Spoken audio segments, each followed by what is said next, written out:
Hey there, sunshine.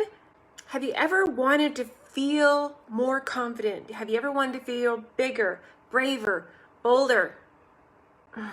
But then the mouse creeps in, the shy girl creeps in, the introvert raises her head. I want to share with you 6 ways that you become more confident within growing your business, with just being the wonderful woman that you are, okay? I know this seems like a really strange subject to be talking about so close to month end, but this is really, really important. You know, how we want to show up in our life, how we want to show up in our relationships, how we want to show up within our families, and also, of course, building a network marketing business, and even, yes, using social media. So how can you find ways that you can become more confident, okay? Because I know as an introvert, as that wallflower, as that girl who was just the shy girl sitting at the back of the class with her eyes down, never making eye contact with anybody, it's like, you know, you have to grow some, okay? Just as my dad used to say, like, you just gotta get up there and raise your chin and sit a little taller and square your shoulders and move forward in the world. So I want to give you guys 6 tools, okay?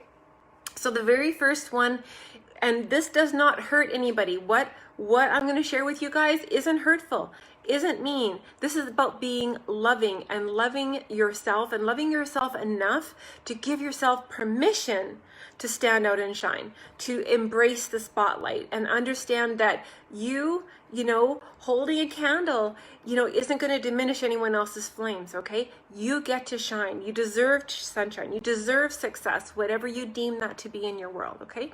So the very first tip I want to give you guys is begin prioritizing your happiness every single day. You know, they always talk about self-care, you know, and, you know, self-care and caring for yourself is never a waste of time, and it's not.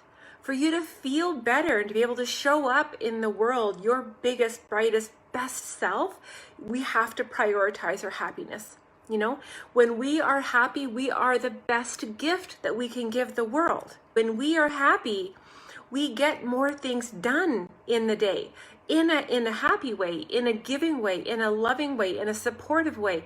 So prioritizing your happiness and doing something that is just joyful every day is actually going to increase your confidence. It's going to make you feel bigger, bolder, better, and you're going to be able to have a more joyful life, a joyful day. And when you're joyful, you make everyone else smile, okay? Because when you smile, it's no joke that the world smiles with you, and they can feel your smile when you speak. They can feel your smile, that you're really truly happy, okay? So when you're happy, the world is a better place. Tip number 1. This one is actually my mom's quote. She says, "Frankly, Scarlett, I don't give a damn." Okay, that's a little bit of sass, but mom's pretty sassy, okay? So, you know, you have to stop trying to please everybody else. So when she would say, like, "Frankly, Scarlett, I don't give a damn," it's like, she wasn't out there to hurt anybody. She wasn't saying it to piss anybody off. She was doing it because she was confident in herself. And she understood and recognized that, you know, she was a priority of joy in her world, okay? So, you know, she began eliminating people of her life that weren't helping her evolve and be a better woman, be a better parent, be a better teacher's helper within the school, to be a better 4-H leader, like it's a youth club, like Farmers of America kind of thing, 4-H. So she began eliminating everyone that doesn't help her evolve and began bringing people into her world that did. So it made her a better parent. It made her a better, like a teacher for me to learn different things for school. So that Scarlett, frankly, Scarlett, I don't give a damn, was a way that she could begin to increase her confidence, you know, and prioritizing herself, her needs, and, you know, with her loved ones and her family, okay? So that was tip number 2. And it's true. I mean, it's a pretty sassy comment. It's a pretty sassy, it's a little bit ballsy, you know, even if you want to use that terminology. But you have to find a way to just let people go. I'm not saying cut them out of your life, but you have to let certain people go that are hindering you They're not helping you, they're hindering you. And begin bringing people into your circle that are going to empower and enlighten and educate you to whatever that sunny side of life is, okay? Tip number 3, begin pleasing yourself before trying to please everybody else, okay? It's kind of like being on that airplane when the face masks drop from above. You have to take care of yourself so then you can take care of other people, which means we have to pour into ourselves so we can pour into other people.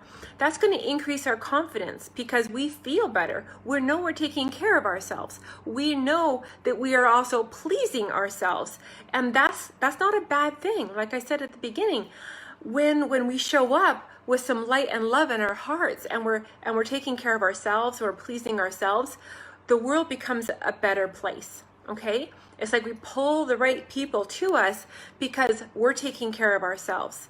And it's like, I remember when I was upping my education, when I was breaking and training horses as a youth, I was spending a lot of money and a lot of time on the weekends developing my skill set. And as I grew my skill set, as I pleased myself, because I loved doing it, I loved working with horses, I loved working with people and helping them help them solve their problems with their problem horses, that my clientele grew, okay? The quality of horses that I was working with grew because I was pleasing myself, and ultimately I then got to please other people, okay? It's kind of a really strange twist, okay? Tip number 4, okay, this one can be a tough one, okay, especially if you have that nattering in your ear, okay? Ignore opinions of others that don't enhance your life, especially your own. Especially your own. Ignore opinions that don't enhance your life, especially your own. So if you're not talking kindly to yourself, it's really hard for you. You're not gonna be able to feel very confident, right? If you're actually undermining yourself. If you're actually creating self-sabotage to yourself because you're listening to opinions that aren't enhancing your life. You're giving yourself opinions that aren't helping yourself move forward, okay? You're actually tying more crap and corruption to your hiney, and you're actually dragging more crap behind you. So therefore, you're listening to the wrong opinions because it's not enhancing your life. Even if it's you talking negatively in your own ear. Does that make sense? So when we have those negative voices in our heads, we have to think about this. Would you ever talk to your best friend that way? Would you ever talk to your child, your grandchild, your niece, your nephew? Would you ever talk to your grandma, your uncle, a loved one, the way that sometimes we find it acceptable to talk to ourselves? Okay, that's not going to build us some confidence, okay? That's going to make us crawl back into the hole over there in the corner, you know, and we're going to want to bury our heads, okay?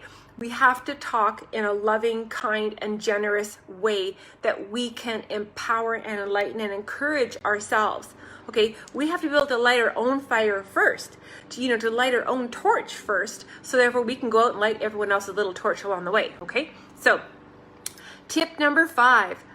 Be authentically you, even if it scares the bejesus out of you. If it scares you a little bit, to be a little bit bolder, to be a little bit braver and find a way that you can show up bigger in the world, being authentically you is the best gift you can give yourself and the world.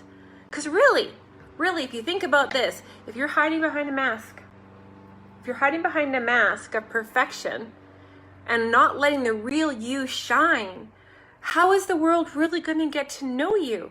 How is your audience going to get to really be able to relate to you?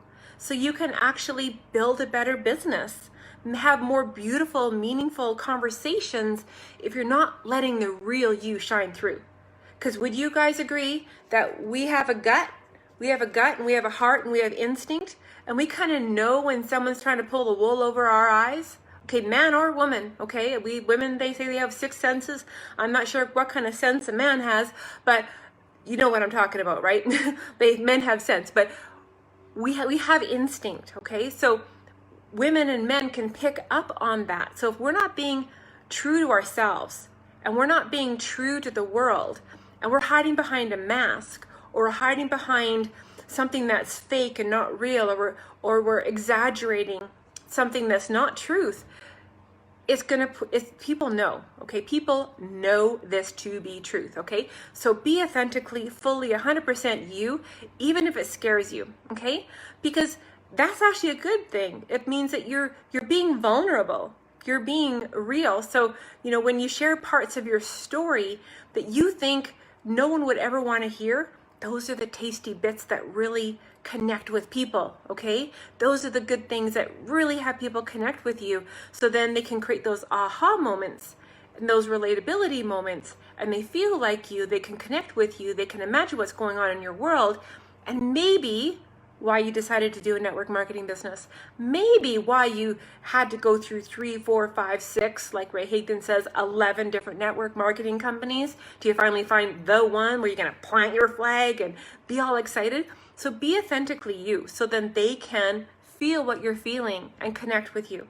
Because people will join people that they can relate to. People will buy from people that they can trust. And if you're not showing up authentically you, how is that ever gonna happen? Right? How's that ever going to happen? You might get a sale here and there, but as soon as they understand that it's not really you, they're going to run for the hills. They'll be a one-time buyer, but they're not going to follow you and enjoy your content, enjoy your conversations for years on end and build meaningful business relationships or just amazing friendships that you're going to have forever, okay? All right? So the last one is I want to give you guys is you have to remember to stop comparing yourself to other people, okay? We have to just compare ourselves to who we were yesterday. We just need to say, okay, am I doing one little bit better than I did yesterday, okay? And if you're not, that's who you should be comparing yourself. Am I better than I was last year?